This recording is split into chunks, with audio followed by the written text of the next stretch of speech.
राजा दशरथ जी से अभी पूरा पकड़वा लेना और राम की शरण दिखा लेंगे, तब आप कहिएगा कि पहला वरदान मिले भट्टराज हो राजगति और दूसरा वरदान राम को 14 वर्ष का वरदान।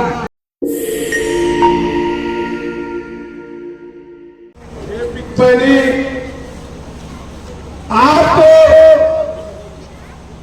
युद्ध में या मेरे किसी भी संकट में आपने साथ दिया है। जब मुझे पता चला कि आप को भवन गई है तो मुझे समझ में नहीं आया कि मुझसे क्या गलती हुई, मुझे किस चीज की आप सजा दे रहे हैं। इसलिए कि जितना राजपाट जो भी है वो सब आपके हवाले है। बिना आपके मैंने एक पाव आगे रखता हूं, पीछे रखता हूं, फिर भी आप जैसा मेरा दाहिना अगर इस तरह आके को भवन में सो जाएगा तो मेरे लिए तो आज मरने की रात है।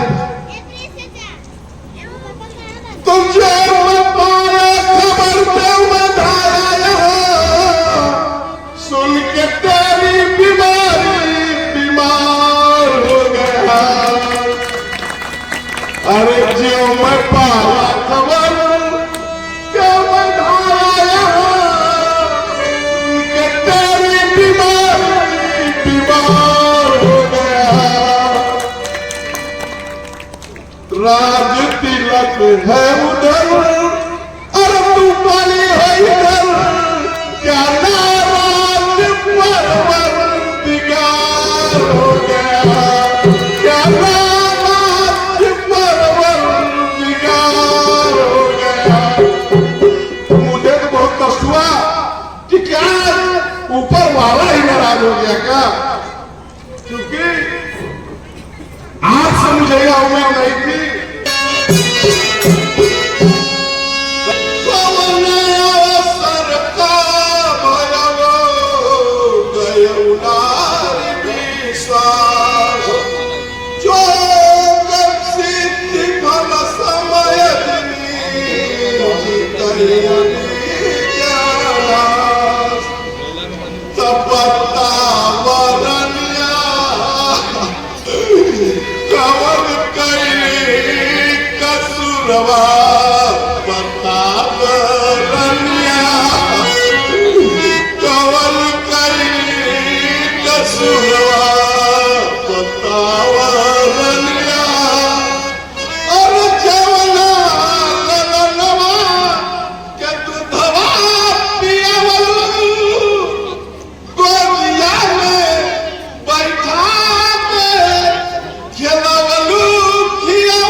महाराज को आज रात भर नींद नहीं आई है, इसका हाल जगदीश्वर ही जाने। आप राम को बुला लाइए। जो आज्ञा महारानी, मैं राम जी को बुला कर लेके आता हूँ।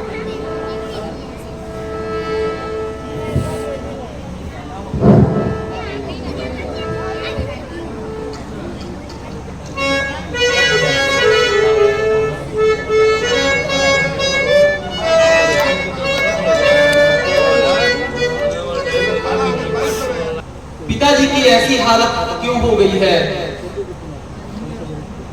आखिर में इनका कल तक तो स्वास्थ्य बहुत ही उत्तम था। कौन सी ऐसी विपदा आ गई, कौन सी ऐसी समस्या उत्पन्न हो गई जिसकी वजह से इनकी ये हालत हुई है?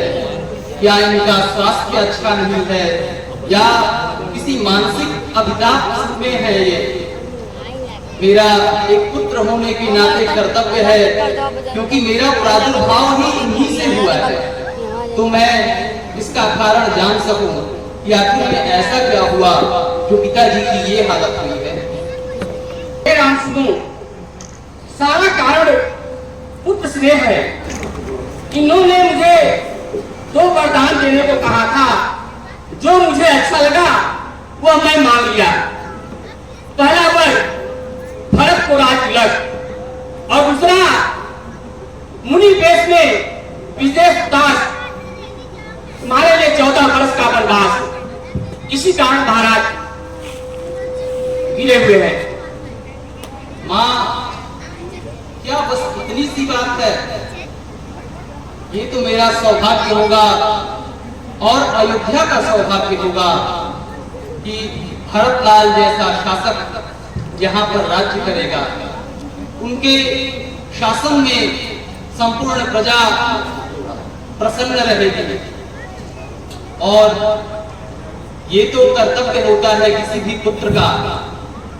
बाल्यकाल से ही जो शिक्षा हमें प्राप्त हुई गुरु जी के द्वारा या गुरु विश्वामित्र के द्वारा या प्रथम शिक्षक के रूप में आप लोगों के माध्यम से, कि अभिवादनशीलस्य नित्यं वृद्धोपसेविनः चत्वारि तस्य वर्धन्ते आयु विद्या यशो बलम्, कि 4 लोगों की अगर अपने से बड़े लोगों की बातों की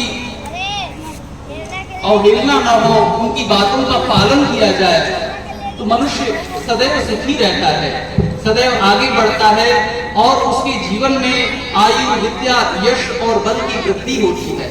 तो ये तो मेरा सौभाग्य होगा। और रही बात दूसरी कि मुझे वन जाना होगा, तो मैं अपने आप को बहुत ही बड़भागी समझता हूँ। शायद आज विधाता ने, देवताओं ने मेरे ऊपर बड़ा ही अनुग्रह किया है कि मुझे पिताजी के द्वारा, आपके द्वारा इस बात का निर्देशन प्राप्त हो रहा है। क्योंकि कहा जाता है कि भोगा मेघ पिता नस्था विद्युल लेखे चंचल आयु रक्त्यग्नि संतप्त लोहस्थ जलबिंदुवत्।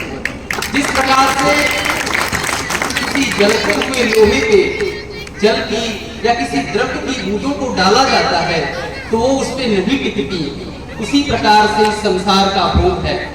मैं यहाँ से जाकर के दंडकारण्य में अलग अलग मुनियों के आश्रम में भ्रमण करूंगा, उनसे ज्ञान की प्राप्ति करूंगा और आप लोगों के इस वचनों को पूर्णतया पालन करूंगा।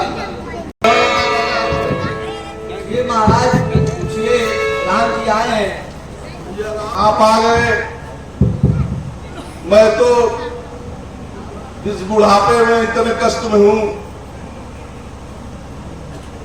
तो क्या बताऊं बेटा, धोखा दे के लगन मुझसे ले ली बचन पर उठाना। हाय रे पापी जुल्मी जमाना। भैया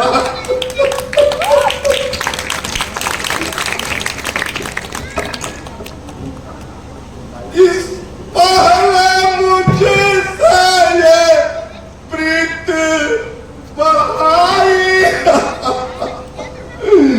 बाद प्रेम की गोली चलाई।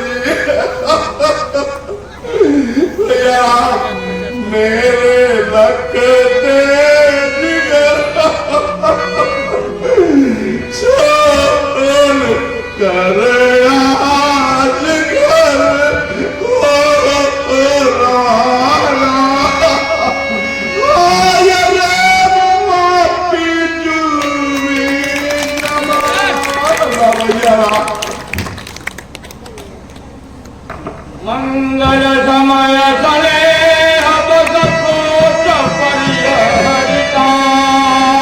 पिताजी ने व्यर्थ ही इतना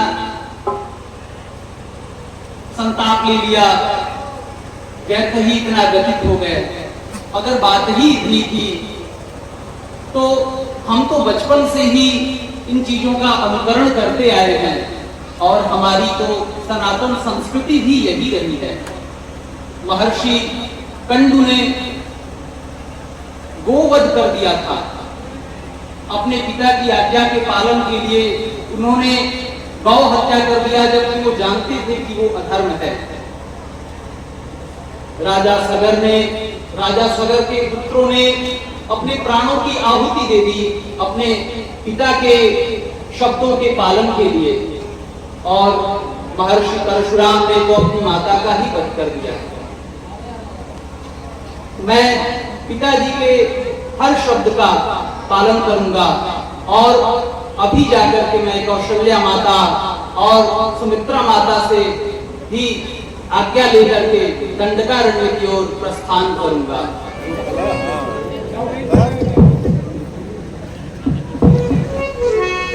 जो कुछ भी आप करे स्वामी, आपके सब अत्यार में है, आपके सब अत्यार में है। पतिदेव के चरणों से अच्छा स्त्री को क्या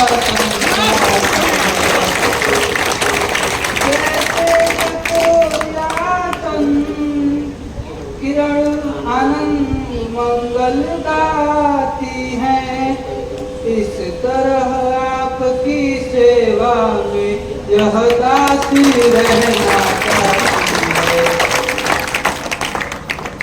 हे सीते, इस प्रकार से हट नहीं करते। दंडकारण्य का सफर और वहां पे रहना इतना आसान नहीं है, क्योंकि वन की अपनी अलग चुनौतियां होती हैं।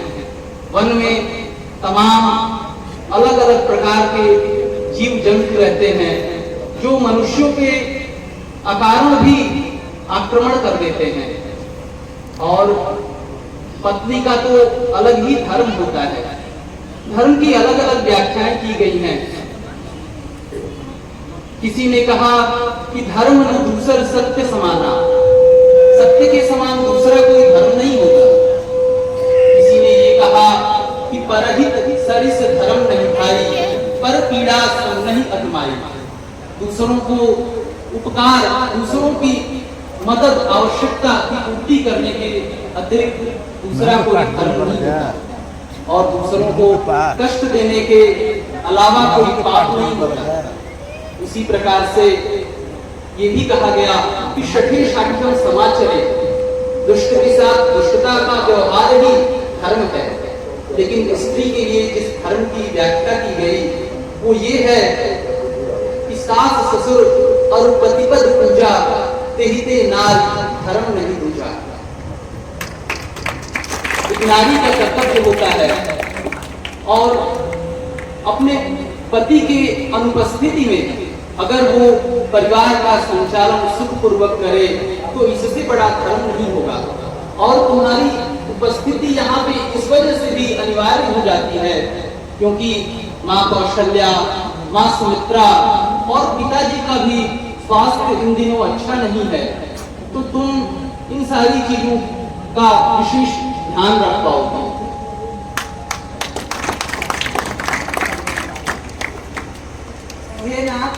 यदि आप मुझे साथ नहीं ले जाएंगे, कि जैसे जल के बिना मछली तड़पड़ा के मर जाती है, उसी प्रकार मैं अपना जीवन त्याग दूंगी। ठीक है सीते, अगर तुम हट कर रही हो तो हम तुम्हारे आग्रह को स्वीकार करते हैं।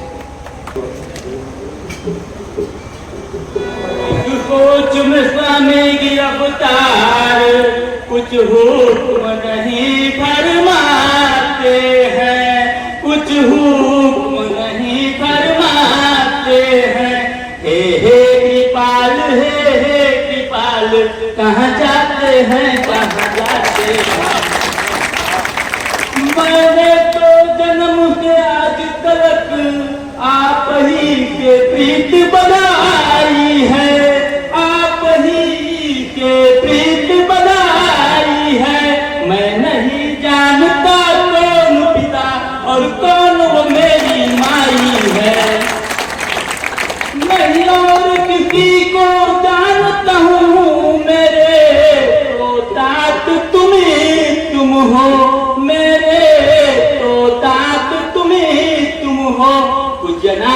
पिता और मात तुम्हें, कब कुछ है नाथ तुम्हें तुम हो।